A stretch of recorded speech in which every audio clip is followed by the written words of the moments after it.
पीले दांत वाली बहू। रंजना कभी ब्रश नहीं करती थी। उसे कितनी बार उसके माँ बाप ने डांटा, लेकिन उसका कोई असर उस पर होता ही नहीं था, जिस कारण से उसके दांत पीले पीले हो जाते हैं। शादी के बाद।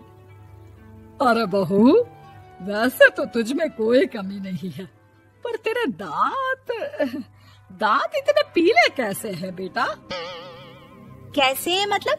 कोई सर्जरी थोड़ी ना कराई है। वो तो क्या नाम, मैं ब्रश नहीं करती थी तो पीले हो गए। अब क्या करूं? आप कहे तो लाल करवा लूं या फिर काले? यार ये क्या है, क्यों माँ से लड़ रही हो?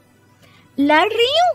अरे मैं लड़ रही हूँ या ये बोल रही है कि दांत पीले हैं, पीले। अरे तपस्या थोड़ी ना की है इन्हें पीले करने के लिए। बकायदा ब्रश नहीं किया है 20 साल तक, तब जाकर। छी, कैसी बात कर रही हो? ये उस वक्त तो पीले नहीं थे जब हम लोग तुम्हें देखने आए थे। अरे तब साफ करवा लिया होगा डेंटिस्ट के पास जाकर। अब देखो कैसे पीले पीले लग रहे हैं। रंजना सास की तरफ गुस्से से देखती है। फिर शुरू हो गई पीले पीले पीले। अरे पीले तो तब भी थे जब मेरे हाथ का रसगुल्ला उड़ा उड़ा कर खा रही थी और बोल रही थी, लड़की नहीं गुणों का खजाना दे रहे भाई साहब आप। खैर, अब वो लोग करते भी तो क्या करते, पीले दांत वाली बहू पल्ले पड़ी थी तो झेलना तो था ही। एक दिन कीर्तन में रंजना गाना गा रही थी। अरे कमला बहन, माँ का द्वार है, यहाँ तो सब शुद्ध होकर आते हैं, फिर अपनी बहू को ब्रश भी नहीं करवाती तुम। दूर से पीले पीले दांत भक्ति में बाधा उत्पन्न कर रहे हैं। और कोई 2 साल के बच्चे थोड़ी ना लेकर आई हूँ मैं बहू बनाकर। अच्छी खासी लड़की है, अरे कैसे करवाऊं ब्रश? ये तो उसे खुद करना चाहिए ना।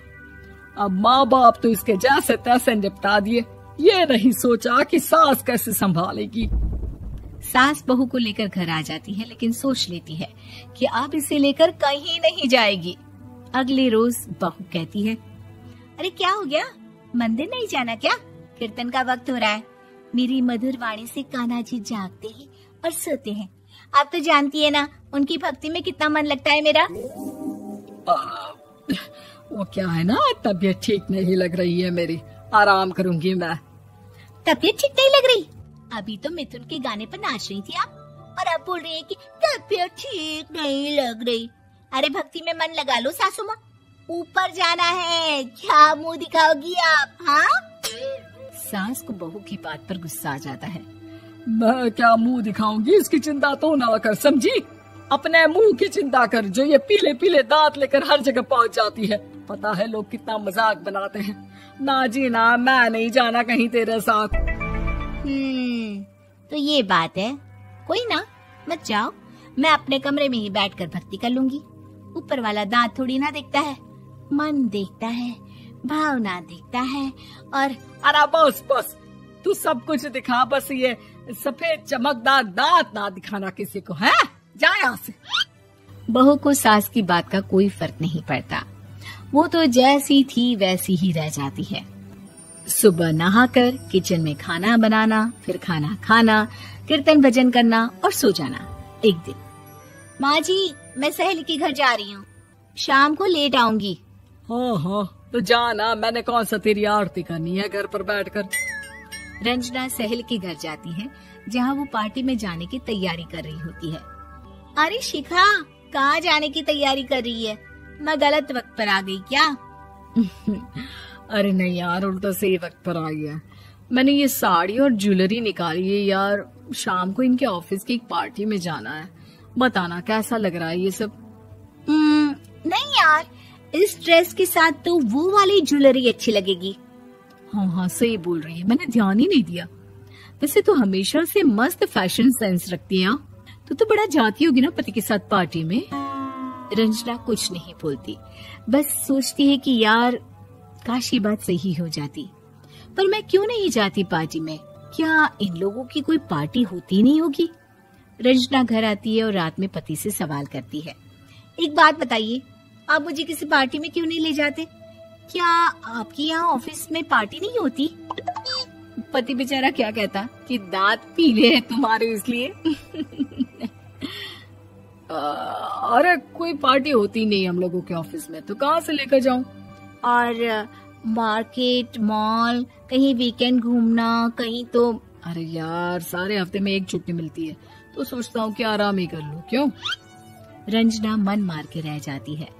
पहले कभी सास के साथ मंदिर जाया करती थी, लेकिन वो भी सास ने ले जाना बंद कर दिया। घर बैठी बैठी रंजना बोर हो जाती है।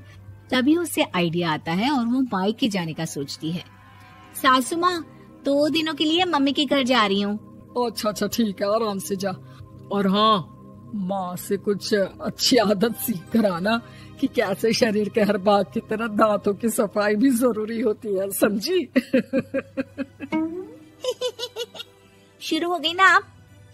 वो लोग आपकी तरह नहीं है कि छोटी छोटी बात का बतंगड़ बना दे। उन लोगों के लिए मैं मायने रखती हूँ, ना कि मेरे पीले पीले दांत। रंजना माँ को बिना बताए उन लोगों को सरप्राइज देती है, लेकिन जैसे ही वो दरवाजे पर पहुँचती है, अंदर देखती है कि घर वाले कहीं जा रहे होते हैं। अब माँ, काश रंजना दीदी के दांतों वाली प्रॉब्लम नहीं होती, तो वो भी हम लोगों के साथ चलती ना बुआ जी की बेटी की शादी में। हाँ बेटा, लेकिन अब उसे कौन समझाए कि उसको उसके पीले दांत नहीं दिखते, लेकिन उसके आसपास के लोगों को कितना एम्बैरेसिंग फील कराते हैं।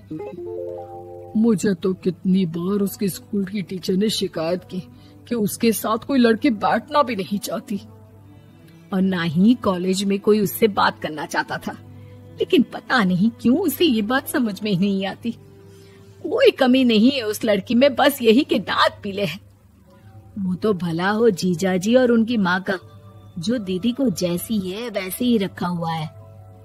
रंजना को अपने घर वालों की बात सुनकर बहुत दुख होता है। वो सोचती है कि वो क्या करे, लेकिन फिर वो सीधा डेंटिस्ट के पास जाती है, अपने दांत चमकाती है और कसम खाती है कि वो रोज ब्रश करेगी। अरे क्या हो गया? तुम तो 2 दिनों के लिए गई थी ना, पर कोई ना, अच्छा है, चलो आ गई तो। रंजना सास के सामने आकर खड़ी हो जाती है और पूरी स्माइल करती है, उसके चमकदार दांतों को दिखाती हुई। है? चले मंदिर। माँ, मुझे माफ कर दीजिए, मैंने आप लोगों को बहुत एम्बैरेसिंग फील करवाया। मैं आज से रोज ब्रश करूंगी।